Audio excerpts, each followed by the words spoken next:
Bakıda və Abşeron yarımadasında avqustun 6-sında hava şəraitinin əsasən yağmursuz keçəcəyi gözlənilir. Bu barədə Milli Hidrometeorologiya Xidmətindən məlumat verilib.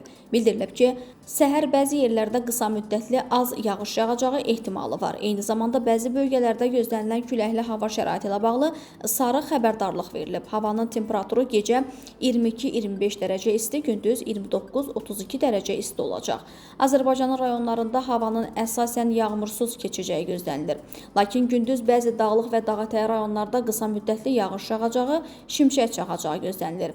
Gecə və səhər bəzi dağlıq ərazilərdə arabir duman olacaq, mülayim şərq küləyi əsəcək. Havanın temperaturu gecə 20-25 dərəcə isti, gündüz 34-39 dərəcə isti. Dağlarda gecə 15-20 dərəcə isti, gündüz 24-29 dərəcə isti olacaq.